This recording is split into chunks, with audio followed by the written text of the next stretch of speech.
You're listening to Tamez Labs, the AI creativity series. I'm Jack, here with Trip. We're exploring the AI tools that help you create quality work and avoid the slop. On today's show, we're putting ElevenLabs V3 and Cartesia Sonic 3.5 head-to-head to see which one does a better job voicing a full 10-minute podcast with two distinct character voices. Here is the actual question. If you have to voice a 10-minute podcast episode with two distinct characters, does ElevenLabs V3 or Cartesia Sonic 3.5 give you output you can ship without spending half your day doing repair work in the DAW? And my honest answer going in was Cartesia, just because it launched this week and I wanted to see what a brand new model does at the top of its confidence. That instinct was wrong, but I wanted to be wrong for real, not just assume the established tool wins. That's the test. 2 hosts, 2 voices, 10 continuous minutes. We're not testing latency, we're not testing call centers. We're testing whether either of these tools can generate a long-form 2-voice exchange that sounds like people, not like software reading a transcript. Which is, for the record, exactly what this show is. So we have some skin in this. We have a lot of skin in this. Uncomfortable amount.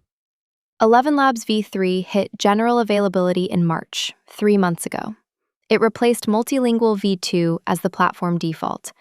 The headline features are inline audio tags, so you're writing emotional direction straight into the script, things like excited or grief.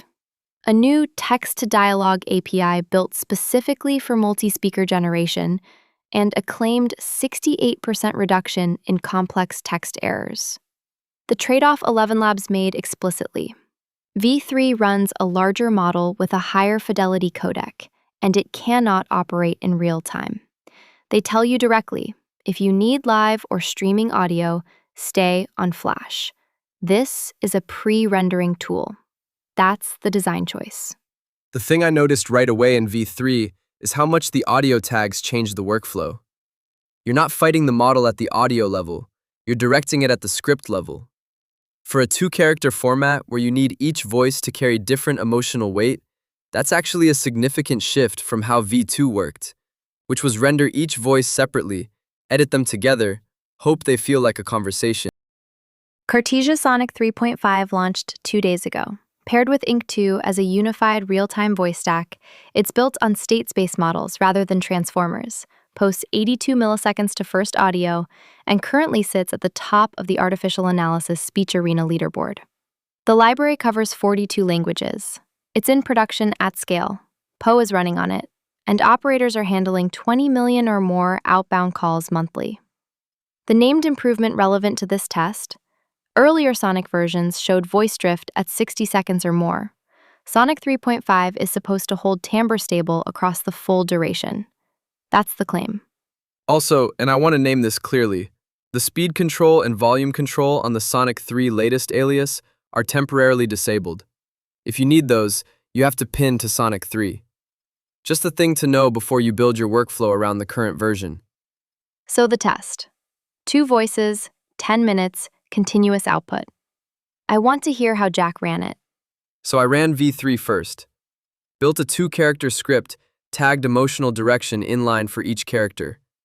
One voice running more measured and analytical, the other more reckless. You can use your imagination about who those map to. And generated through the dialogue API as a single unit rather than 2 separate renders.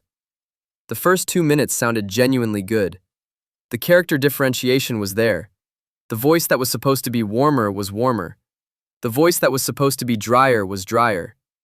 There were moments where I thought, okay, this is actually the bar. And then around minute 4, I started hearing the ceiling. Describe the ceiling. The emotional direction is still technically present. The tag fires, the delivery shifts. But the range compresses. By minute 6, both voices are delivering content correctly and not being present. The words land, but the person behind the words has clocked out. And I noticed the breath. V3 breathes on a schedule. Not like a human breathes, which is with the thought, before the hard sentence, after the realization. It's metronomic. In 2 minutes, you don't hear it. In 10 minutes, you feel it without being able to name it. The tech-sifted reviewer found the same ceiling. Direct quote, "By paragraph 3, both models are delivering emotional content at roughly the same level." That's not a failure on V3. That's just where the architecture currently lives. The improvement over V2 is real, but it's an improvement on the opening, not on the sustained arc. Sonic 3.5. I ran second, and the pacing was better than I expected out of the gate. Cartesia explicitly claims that users may find speed control less necessary because the natural rhythm is improved, and I actually believe that claim after running it.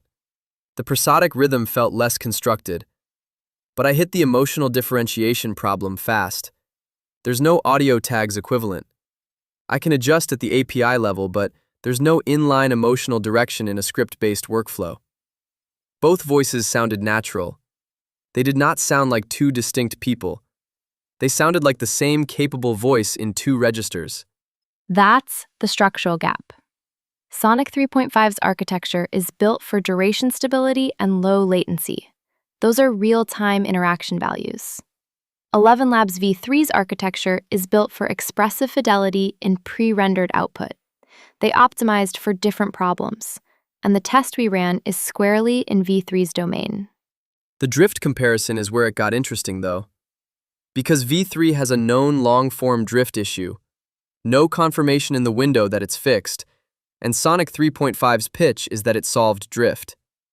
The Famulor operator data says Sonic 3.5 holds timbre stable across full-duration outbound calls, where earlier versions slipped. That's real. But outbound calls and 10-minute narrative audio are not the same thing, and there's no independent podcast producer or audio narrator who has tested this yet. Sonic 3.5 is 2 days old. So where does each one actually win? V3 wins on character differentiation. The dialogue API generating the exchange as a unit rather than two separate renders, that context-aware handoff matters. The voices feel like they're responding to each other because they're generated in relation to each other, not stitched. And the audio tags give you craft-level control inside the script itself. You can give one character an emotional palette that the other doesn't have, and the model holds it, for at least the first half. V3 also wins on voice selection depth. If you need to match a specific narrator voice or clone from a sample, ElevenLabs has the largest library in the field, and the cloning fidelity, breath, timbre, micro-articulation is the current production benchmark for pre-rendered work. Sonic 3.5 has over 100 voices. That's not a small library, but it's a different order of magnitude. Sonic 3.5 wins on pacing, naturalness, and on the duration stability claim, which I want to believe more than I can currently verify. If that operator finding maps to narrative audio, it's meaningful. And it wins unambiguously on anything live. ElevenLabs says it themselves. There is no way to get V3 quality at flash speeds because the quality comes from the additional computation. If your workflow has any live component at all, Sonic 3.5 is not a preference, it's the only option.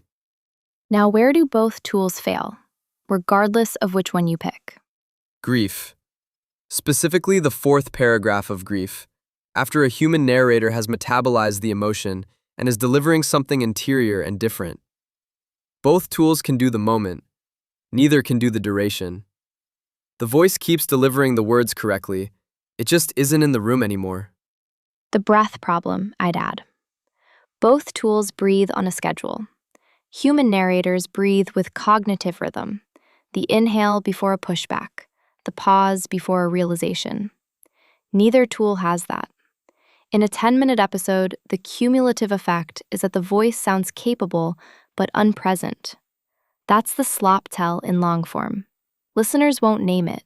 They'll just feel slightly less held by the audio than they should. The second voice convergence is the one that got me. When the dialogue gets dense, both tools have documented drift where the second voice starts pulling toward the first. Timbre, pacing, and you lose the differentiation you spent the opening establishing. That is not a set it and forget it problem. That is a you have to monitor the full render problem. And both tools struggle with rhetorical questions used as actual questions. The voice reads the syntax. It doesn't interpret the intent. Over a full episode, that accumulates into a slightly mechanical feel, even when each individual sentence is fine. Verdict is ElevenLabs V3. For a pre-rendered 10-minute podcast with 2 character voices, it wins this test. The audio tags, the dialogue API, the voice library depth, and 3 months of working creative and developer validation behind it. The inline emotional direction is the single most important variable for character differentiation in a script-based podcast workflow, and it's a tool V3 has and Sonic 3.5 doesn't. The caveat is real, though. V3's long-form drift is not confirmed fixed, and Sonic 3.5 launched with a specific drift improvement that, if it validates in creative contexts, closes the gap. Right now, we don't have that validation. Sonic 3.5 is 2 days old, and every production report in existence is from call center or voice agent context. When that changes, when a podcast producer or audiobook narrator publishes a real test, this comparison gets tighter. And if you're building anything with a live component, the answer is already Sonic 3.5. ElevenLabs said it themselves. The verdict flips completely the moment the use case involves real time. The pro move right now is knowing which test you're actually running before you pick the tool. Pre-rendered narrative audio, 2 voices, 10 minutes, V3. Live, conversational, streaming, Sonic 3.5. The mistake is treating them as competitors for the same job. They optimize for different failure modes on purpose. Which is honestly a more useful answer than one tool winning everything, even if it's a less satisfying headline.